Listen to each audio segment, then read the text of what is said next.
It's a scientific fact that the hormones of stress downregulate genes and create disease, long-term effects. Human beings, because of the size of the neocortex, we can turn on the stress response just by thought alone. If I think about our problems, to turn on those chemicals. That means then our thoughts could make us sick. So if it's possible that our thoughts could make us sick, is it possible then our thoughts could make us well? The answer is absolutely yes. All organisms in nature can tolerate short-term stress. You know, a deer gets chased by a pack of coyotes. When it outruns the coyotes, it goes back to grazing and the event is over. And the definition of stress is when your brain and body are knocked out of balance, out of homeostasis. The stress response is what the body innately does to return itself back to order. So you're driving down the road, someone cuts you off, you jam on the brakes, you give them the finger, and then you settle back down and the event is over and boom, now everything's back to normal. But what if it's your coworker sitting right next to you and all day long you're turning on those chemicals because they're pushing all your emotional buttons? When you turn on the stress response and you can't turn it off, now you're headed for disease, because no organism in nature can live in emergency mode for that extended period of time. 95% of who we are by the time we're 35 years old is a memorized set of behaviors, emotional reactions, unconscious habits, hardwired attitudes, beliefs, and perceptions that function like a computer program. So then a person can say with their 5% of their conscious mind, I want to be healthy, I want to be happy, I want to be free. But the body's on a whole different program. A habit is a redundant set of automatic, unconscious thoughts, behaviors, and emotions that's acquired through repetition. So if you think about it, people wake up in the morning, they begin to think about their problems. Those problems are circuits, memories in the brain. Each one of those memories are connected to people and things at certain times and places. And if the brain is a record of the past, the moment they start their day, they're already thinking in the past. Each one of those memories has an emotion. Emotions are the end product of past experiences. So the moment they recall those memories of their problems, they all of a sudden feel unhappy, they feel sad, they feel pain. Now, how you think and how you feel creates your state of being. So the person's entire state of being when they start their day is in the past. So what does that mean? The familiar past will sooner or later be predictable future. If you believe that your thoughts have something to do with your destiny, and you can't think greater than how you feel, or feelings have become the means of thinking, by very definition of emotions, you're thinking in the past. And for the most part, you're going to keep creating the same life. So then people grab their cell phone, they check their WhatsApp, they check their text, they check their emails, they check Facebook, they take a picture of their feet, they post it on Facebook, they tweet something, they do Instagram, they check the news, and now they feel really connected to everything that's known in their life. And then they go through a series of routine behaviors.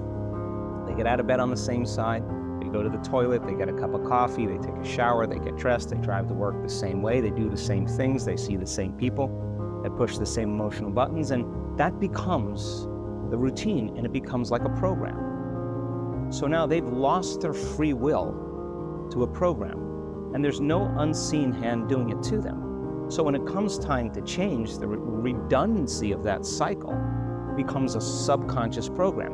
Most people then wait for crisis or trauma or disease or diagnosis. They wait for loss, some tragedy to make up their mind to change. And my message is, why wait?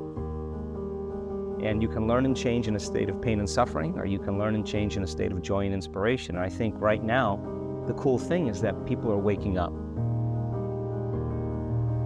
The moment you start feeling abundant and worthy, you are generating wealth. The moment you're empowered and feel it, you're beginning to step towards your success. The moment you start feeling whole, your healing begins. And when you love yourself and you love all of life, you'll create an equal. And now you're causing an effect. And I think that's the difference between living as a victim in your world, saying, I am this way because of this person or that thing or this experience. They made me think and feel this way. When you switch that around, you become a creator of your world, and you start saying, my thinking and my feeling is changing an outcome in my life. And now that's a whole different game, and we start believing more that we're creators of reality. If you're not being defined by a vision of the future, then you're left with the old memories of the past, and you will be predictable in your life. If you can sit your body down and tell it to stay like an animal, stay right here.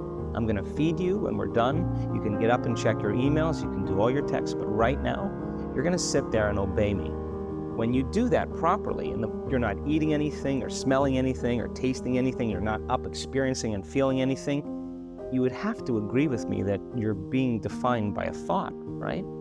So when the body wants to go back to its emotional past, you become aware that your attention is on that emotion, and where you place your attention is where you place your energy. You're siphoning your energy out of the present moment into the past, and you become aware of that. And you settle your body back down in the present moment, because it's saying, well, it's 8 o'clock. You normally get upset because you're in traffic around this time. And here you are sitting, and we're used to feeling anger, and you're off schedule. Oh, it's 11 o'clock, and you usually check your emails and judge everybody. Well, the body's looking for that predictable chemical state. Every time you become aware that you're doing that, and your body is craving those emotions, and you settle it back down into the present moment, you're telling the body, it's no longer the mind, you're the mind, and now your will is getting greater than the program. And if you keep doing this over and over again, over and over again, over and over again, just like training a stallion or a dog, it's just going to say, I'm going to sit. And the moment that happens, and the body's no longer the mind, when it finally surrenders, there's a liberation of energy. We go from particle to wave, from matter to energy, and we free ourselves from the chains of those emotions that keep us in the familiar past. And so if you think 60 to 70,000 thoughts in one day, and we do, and 90% of those thoughts are the same thoughts as the day before, and you believe that your thoughts have something to do with your destiny, your life's not going to change very much, because the same thought leads to the same choice leads to the same behavior creates the same experience, and the same experience produces the same emotion. So as you become familiar with the thoughts, the behaviors, and the emotions of the old self, you're retiring that old self. As you fire and wire new thoughts and condition the body into a new emotional state, if you do that enough times, it'll begin to become familiar to you. So it's so important, just like a garden. If you're planting a garden, you got to get rid of the weeds. You got to take the plants from the past year and you got to pull them out. The rocks that sift to the top that are like our emotional blocks, they have to be removed. The soil has to be tenderized and broken down. We have to make room to plant a new garden. So primarily, we learn the most about ourselves and others when we're uncomfortable. The stronger the emotional reaction you have to some experience in your life, the more you pay attention to the cause. The moment the brain puts all of its attention on the cause, it takes a snapshot, and that's called a memory. So long-term memories are created from very highly emotional experiences. So what happens then is that people think neurologically within the circuitry of that experience, and they feel chemically within the boundaries of those emotions. And so when you have an emotional reaction to someone or something, most people think that they can't control their emotional reaction. Well, it turns out if you allow that emotional reaction, it's called a refractory period, to last for hours or days, that's called the mood. I say to someone, hey, what's up? You say, I'm in a mood. Well, why are you in a mood? Well, I had this thing happen to me 5 days ago, and I'm having one long emotional reaction. If you keep that same emotional reaction going on for weeks or months, that's called temperament. Why is he so bitter? I don't know, let's ask him. Why is he so bitter? Why are you bitter? Well, I had this thing happen to me 9 months ago. And if you keep that same emotional reaction going on for years on end, that's called a personality trait. And so learning how to shorten your refractory period of emotional reactions is really where the work starts. So then people, when they have an event, what they do is they keep recalling the event, because the emotions of stress hormones, the survival emotions, are saying pay attention to what happened because you want to be prepared if it happens again. It turns out most people spend 70% of their life living in survival and living in stress, so they're always anticipating the worst case scenario based on a past experience. And they're literally, out of the infinite potentials in the quantum field, they're selecting the worst possible outcome, and they're beginning to emotionally embrace it with fear. And they're conditioning their body into a state of fear. Do that enough times, the body has a panic attack without you. You can't even predict it because it's programmed subconsciously. The hardest part about change is not making the same choices you did the day before, period. And the moment you decide to make a different choice, get ready, because it's going to feel uncomfortable.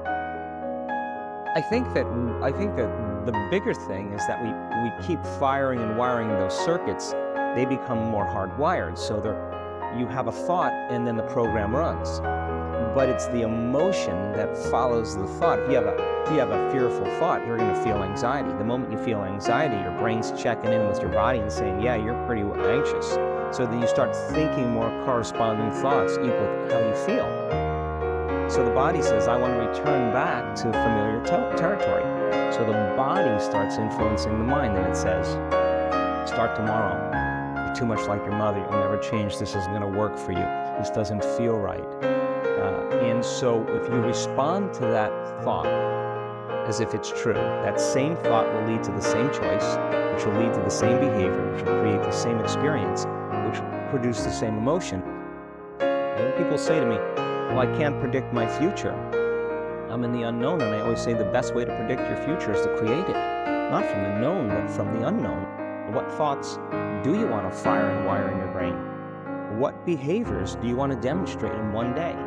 The act of rehearsing them mentally, closing your eyes, and rehearsing the action. By closing your eyes and mentally rehearsing some action, if you're truly present, the brain does not know the difference between what you're imaging and what you're experiencing in 3D world. So then you begin to install the neurological hardware in your brain to look like the event has already occurred. Now, your brain is no longer a record of the past.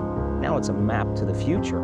And if you keep doing it, priming it that way, the hardware becomes a software program, and who knows, you just may start acting like a happy person. And then I think the hardest part is to teach our body emotionally what the future will feel like ahead of the actual experience.